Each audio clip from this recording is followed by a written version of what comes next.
All right, guys. Let's do chapter 9, shall we? I'm on 163. After 2 years, I remember the rest of the day, and that night, and the next day, only as an endless drill of police and photographers and newspapermen in and out of Gatsby's front door. A rope stretched across the main gate, and a policeman by it kept up the curious little boys soon discovered that they could enter through my yard, and there were always a few of them clustered open-mouthed about the pool. Someone, with a positive manner, perhaps a detective, used the expression madman as he bent over Wilson's body that afternoon, and the adventitious authority of his voice set the key for the newspaper reports the next morning. Most of those reporters were a nightmare, grotesque, circumstantial, eager, and untrue. When Michaelis's testimony at the inquest brought to light Wilson's suspicions of his wife, I thought the whole tale would shortly be served up in a racy pasquinade. But Catherine, who might have said anything, say hi, Molly. Okay, get down. Get down, Lolo. Okay, you big girl. Yes, I love you too. I love you too. But Catherine, who might have said anything, didn't say a word. She showed a surprising amount of character about it, too. Looked at the coroner with determined eyes under the corrected brow of hers, and swore that her sister had never seen Gatsby, and that her sister was completely happy with her husband. Okay, at least you know part of that's true. Her sister had never seen Gatsby. And that her sister had been into no mischief whatsoever. She convinced herself of it, and cried into her handkerchief, as if the very suggestion was more than she could endure. So Wilson was reduced to a man deranged by grief, in order that the case might remain in its simplest form, and it rested there. But all this part of it seemed remote and unessential. I found myself on Gatsby's side, and alone. From the moment I telephoned news of the catastrophe to West Egg Village, every surmise about him and every practical question was referred to me. At first I was surprised and confused. Then, as he lay in his house and didn't move or breathe or speak, hour upon hour, it grew upon me that I was responsible, because no one else was interested. Interested, I mean, with that intense personal interest to which everyone has some vague right at the end. Ooh! Okay, that was Sunny. All right, guys. So no one's interested in doing anything with Gatsby's body, and Nick has found out. Really, he's determined that he is the one that's going to have to take care of this. I called up Daisy an hour after we found him. Called her instinctively and without hesitation. But she and Tom had gone away early that afternoon and taken baggage with them. Left no address? No. Say when they'd be back? No. Any idea where they are, how I could reach them? I don't know. Can't say. I wanted to get somebody for him. I wanted to go into the room where he lay and reassure him. I'll get someone for you, Gatsby. Don't worry. Just trust me. I'll get somebody for you. Mayor Wolfsham's name wasn't in the phone book. The butler gave me his office number on Broadway, and I called information, but by the time I had the number, it was long after 5, and no one answered the phone. Will you ring again? I've rung them 3 times. It's very important. Sorry, I'm afraid no one's there. I went back to the drawing room and thought for an instant that there were chance visitors, all those official people who suddenly filled in. But as I drew back the sheet and looked at Gatsby's unmoved eyes, his protest continued in my brain. Look here, old sport. You've got to get somebody for me. You've got to try hard. I can't go through this alone. All right, so he's looking at Gatsby under his sheet. Gatsby is dead, and he's like, I have to find someone to come to your funeral. I have to find someone who will be here for you. Someone started to ask me questions, but I broke away, and going upstairs, looked hastily through the unlocked parts of his desk. He never told me definitively that his parents were dead, but there was nothing, only the picture of Dan Cody, a token of forgotten violence staring down from the wall. Next morning, I sent the butler to New York with a letter to Wolfsham, which asked for information and urged him to come out on the next train. That request seemed superfluous when I wrote it. I was sure he'd start when he saw the newspapers, just as I was sure there'd be a wire from Daisy before noon. But neither a wire nor Wolfsham arrived.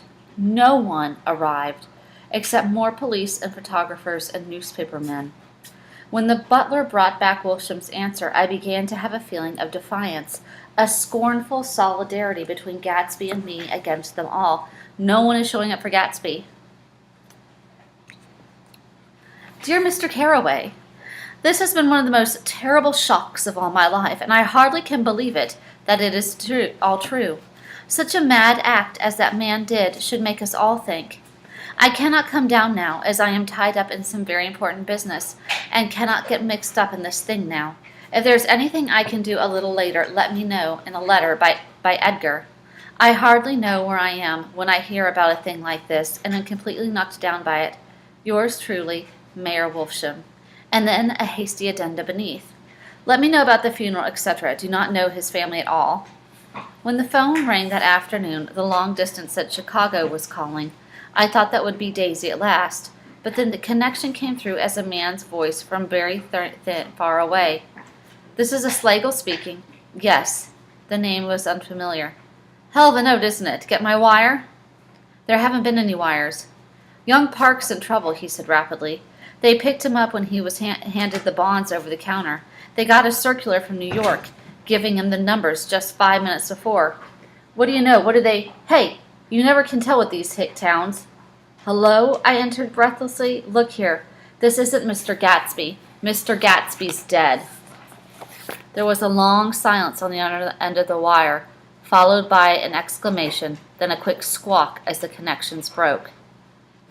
I think it was the third day that a telegram signed Henry C. Gatz arrived from a town in Minnesota. It said only that the sender was leaving immediately and to postpone the funeral until he came. It was Gatsby's father, a solemn old man, very helpless and dismayed, bundled up in a long, cheap ulster against the warm September day. His eyes leaked continuously with excitement. When I took the bag and umbrella from his hands, he began to pull so incessantly at his sparse gray beard that I had difficulty in getting off his coat. He was on the point of collapse, so I took him to the music room and made him sit down while I sent for something to eat. But he wouldn't eat, and the glass of milk spilled from his trembling hands. I saw it in the Chicago newspaper, he said. It was all in the Chicago newspaper. I started right away. I didn't know how to reach you. His eyes, seeing nothing, moved ceaselessly about the room. It was a madman, he said. He must have been mad. Would you like some coffee? I urged him. I don't want anything. I'm all right now, Mr. Carraway. Well, I'm all right. Where have they got Jimmy? I took him into the drawing room where his son lay and left him there. Some little boys had come upon the steps and were looking in the hall. When I told them who had arrived, they went reluctantly away. After a little while, Mr. Gatz opened the door and came out, his mouth ajar, his face flushed slightly, his eyes leaking isolated and unpunctual tears. He had reached an age where death no longer had the quality of ghastly surprise, and when he looked around him now, for the first time, and saw the height and the splendor of the hall, and the great rooms opening up from it into another room, his grief began to be mixed with an awed pride. I helped him to a bedroom upstairs while he took off his coat and vest. I told him that all the arrangements had been deferred until he came. I didn't know what you'd want, Mr. Gatsby. Gatz is my name. Mr. Gatz, I thought you might want to take the body west. He shook his head. Jimmy always liked it better down east. He rose up to his position in the east. Were you a friend of my boy's, Mr.? We were close friends. He had a big future before him, you know. He was only a young man, but he had a lot of brain power here. He touched his head impressively, and I nodded. If he'd have lived, he'd have been a great man, a man like James G. Hill.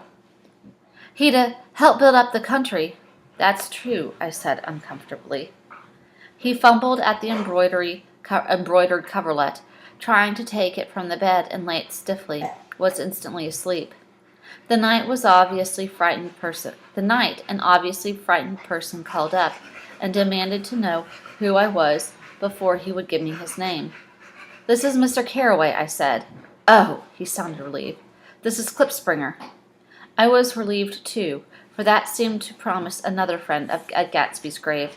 I didn't want it to be in the papers and draw the sightseeing crowd, so I'd been calling up a few people myself. They were hard to find.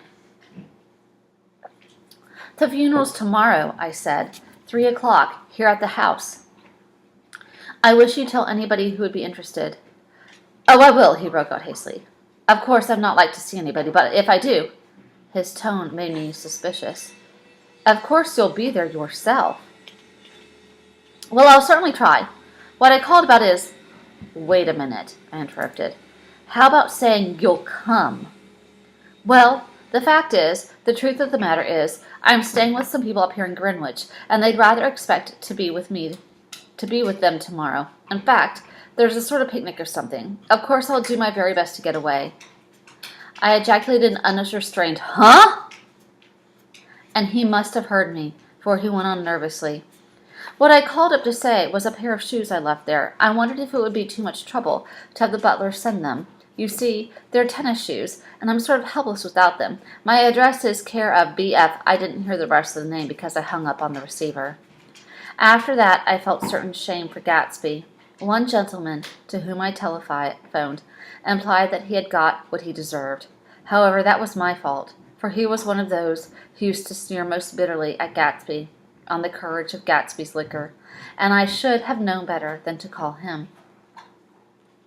The morning of the funeral, I went up to New York to see Mayor Wolfsham. I couldn't seem to reach him any other way. The door that I had pushed open on the advice of the electric elevator boy was marked the Swastika Holding Company, and at first there didn't seem to be anyone inside. When I shouted hello several times in vain, an argument broke out behind a partition, and presently a lovely Jewess appeared at the interior door and scrutinized me with black, hostile eyes. "Nobody's in," she said. "Mayor Wolfsham's gone to Chicago." The first part of this was obviously untrue, for someone had begun to whistle the rosary tunelessly inside. "Please say that Mr. Carroway wants to see him. I can't get him back from Chicago, can I?" Sorry, guys, all that banging. My husband is working on the roof. At this moment, a voice, unmistakably Wolfsham's, called, "Stella!" from the other side of the door. "Leave your name at the desk," she said quickly. "I'll give it to him when he gets back. But I know he's in there." She took a step toward me and began to slide her hands indignantly up and down her hips. "You young men think you can force your way in here any time," she scolded. "We're getting sick and tired of it. When I say he's in Chicago, he's in Chicago." I mentioned Gatsby. "Oh." She looked me over again. "Will you just... What was your name?" She vanished. In a moment, Mayor Wolfsham stood solemnly in the doorway, holding out both hands. He drew me into his office, remarking in a reverent voice that it was a sad time for all of us, and offered a cigar. "My memory goes back to when first I met him," he said. "A young major just out of the army and covered with medals he got in the war. He was so hard up that he kept on wearing his uniform because he couldn't buy some regular clothes. First time I saw him was when he came to Weinbrenner's pool room at 43rd Street and asked for a job. He hadn't eaten anything in a couple of days. 'Come on, have some lunch with me,' I said. He ate more than $4 worth of food in half an hour. 'Did you start him in business?' I inquired. 'Start him? I made him.' 'Oh?' I raised him up from nothing, right out of the gutter. I saw right away he was a fine-appearing, gentlemanly young man. When he told me he was at Oxford, I knew I could use him good. I got him to join up in the American Legion, and he used to stand high there. Right off, he did some work for a client of mine up in Albany. We were so thick like that and everything. He held up two bulbous fingers always together." I wondered if this partnership had included the World Series transaction of 1919. Remember, that's when the White Sox threw the World Series. "Now he's dead. I said after a moment. "You were his closest friend, so I know you want to come to his funeral this afternoon." "I'd like to come." "Well, come then." The hairs in his nostrils quivered slightly, and as he shook his head, his eyes filled with tears. "I can't do it. I can't get mixed up in it." And he shook his head, his eyes filled with tears. "I can't do it. I can't get mixed up in it," he said. "There's nothing to get mixed up in. It's all over now. When a man gets killed, I never like to get mixed up in it. In any way, I keep out. When I was a young man, it was different. If a friend of mine died, no matter how, I stuck with them to the end. You may think that's sentimental, but I mean it to the bitter end." I saw that for some reason of his own he was determined not to come, so I stood up. "Are you a college man?" he inquired suddenly. For a moment I thought he was going to suggest a Gonigention, but he only nodded and shook my head. "Let us learn to show our friendship for a man when he is alive and not after he is dead," he suggested. "After that, my rule is to let everything alone." When I left his office, the sky had turned dark, and I got back to West Egg in a drizzle. After changing my clothes, I went next door and found Mr. Gatz walking up and down excitedly in the hall. His pride in his son and in his son's possessions was continually increasing, and now he had something to show me. "Jimmy sent me this picture." He took it out of his wallet with trembling fingers. "Look here." It was a photograph of the house cracked in the corners and dirty with many hands. He pointed out every detail to me eagerly. "Look there," he said. He then sought admiration from my eyes. He had shown it so often that I think it was more real to him now than the house itself. "Jimmy sent it to me. I think it's a very pretty picture. It shows up very well."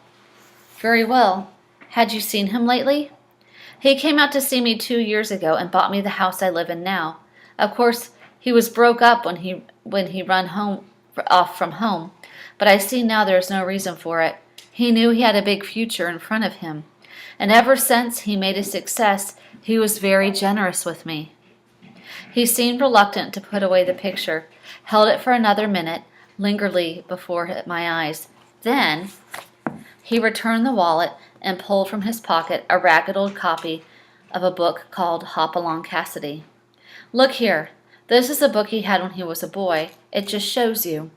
He opened it at the back cover and turned it around for me to see. On the last flyleaf was printed the word "Schedule" and the date September 12th, 1906, at underneath. "Rise from bed, 6 a.m. Dumbbell exercises and wall scaling, 6:15 to 6:30. Study, electricity, etc., 7:15 to 8:15. Work, 8:30 to 4:30. Baseball and sports, 4:30 to 5. Practice elocution, poise, and how to attain it, 5 to 6. Study needed inventations, 7 to 9. General resolves, no wasting time at Schaefter's or a name indecipherable. No more smoking or chewing. Bath every other day. We read one impressive book or magazine per week. Save $5. Crossed out $3 to week. Be better to parents. "I came across this book by accident," said the old man. It just shows you don't it? It just shows you." Jimmy was bound to get ahead. He always had some resolve like this or something. "Do you notice what he's got about improving his mind? He was always great for that. He told me I ate like a hog once, and I beat him for it." All right, guys, so is anyone coming to his funeral besides Nick and his dad?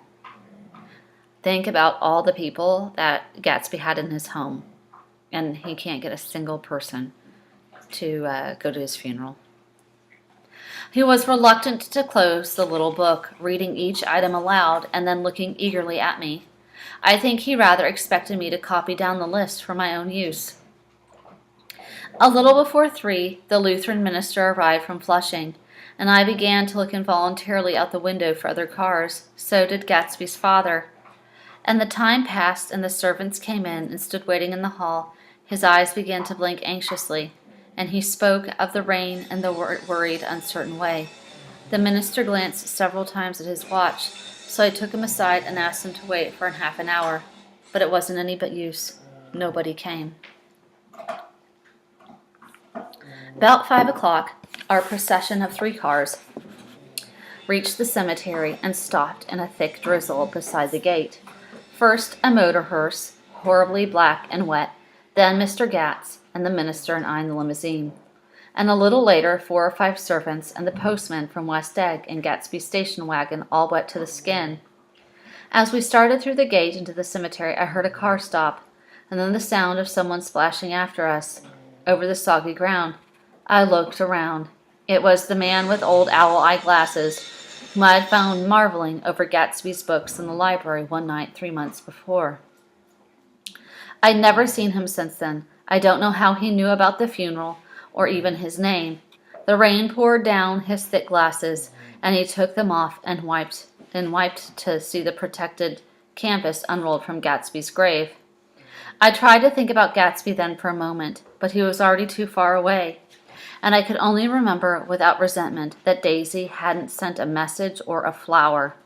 Dimly I heard someone murmur, "Blessed are the dead," that the rain falls on, and then the old owl-eyed man said amen, and to that in a brave voice, "Hi, Patch! Hi, Patch! Say hi! Say hi, pretty boy! Say hi!" We straggled down quickly through the rain to the cars. Owl Eyes spoke to me by the gate. He couldn't get He couldn't get to the house, he remarked. Neither could anybody else. "Go on," he started. "Why, my God, they used to go there by the hundreds." He took off his glasses and wiped them again, outside in. "The poor son of a bitch," he said. So even Owl Eyes, people used to go there by the hundreds, and no one showed up to his funeral because no one cared. Because look at the values of the 1920s and what we have discussed. One of my most vivid memories is coming back west from prep school and later from college at Christmas time. Hi, Vespa. Hi, Piggy. Those who went farther than Chicago would gather in an old dim Union Station at 6 o'clock of a December evening with a few Chicago friends, already caught up in their own holiday gaieties, to bid them a hasty goodbye. I remember the fur coats of the girls returning from Miss This or That, and the chatter of frozen breath, and the hands waving overhead as we caught sight of an old acquaintance, and the matchings of invitations. "Are you going to Ordway's, or to the Herseys, or to the Schultzes?" And the long green tickets collapsed tight in our gloved hands. And at last, the murky yellow cars of the Chicago, Milwaukee, and St. Paul Railroad, looking cheerful as Christmas itself on the tracks beside the gate. When we pulled out into the winter night, and the real snow, our snow began to stretch out beside us, and the twinkle against the windows, and the dim lights of the small Wisconsin stations moved by, a sharp wild breeze came suddenly into the air. We drew in deep breaths out of it as we walked back from dinner, through the cold vestibules, unutterably aware of our identity with this country, for one strange hour before we melted indistinguishably into it again. That's my Middle West, okay? So Nick once thought the Midwest was so boring and needed to get out, and now he's in the East and realizes that these people have no morals. Guys, the Middle West is supposed to be where you can get a good upbringing, where people care about each other, where you put family first. And what he once thought was so boring, he is beginning to see much more value in. That's my Middle West, not the wheat or the parties or the lost Swede town, but the thrilling returning trains of my youth, and the street lamps and sleigh bells and the frosty dark, and the shadows of holly wreaths thrown by lighted windows on the snow. I am part of that, a little solemn with the feel of those long winters, a little complacent from growing up in the Caraway house, and a city where dwellings are still called through decades by family names.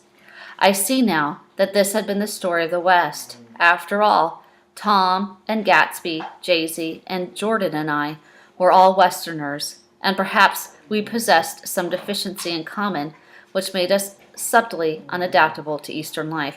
Okay, so now he's saying, we all came from the Midwest. All of us. We've all were raised with morals. How is it that we came to this place and we are not really adaptable or suitable for this Eastern life. Even when the East excited me most, even when I was most keenly aware of its superiority to the bored, sprawling, swollen towns beyond the Ohio and their interminable inquisitions, which spawned only the children and the very old, even then it had always, for me, been a quality of distortion. Okay, so the West is quality. The West is about family. When you go to the East, we all know those Yankees and how they, and their value system supposedly, and how they value money and getting ahead and all of that. All right, and Nick is now kind of seeing that he liked what there was in the Midwest. He now has an appreciation for it. West Egg, especially all the figures in my more fantastic dreams, I see it at night, seen by El Greco. 100 houses at once conventional and grotesque, crouching under a sullen, overhanging sky and a lusterless moon. In the foreground, 4 solemn men in dress suits are walking along the sidewalk with a stretcher on which lies a drunken woman in a white evening dress. Her hands, which dangle over the side, sparkles cold with jewels. Okay, so those in the East and West Egg, you know, they value parties and drunkenness and women passed out on stretchers with their jewels dangling from them. Gravely the men turn in at house, the wrong house, but no one knows the woman's name and no one cares. So in the East, no one really cares about each other. After Gatsby's death, this is important, the East was haunted for me like that. Distorted beyond my eyes. Cardinal, come here. Distorted beyond my eyes, power of correction.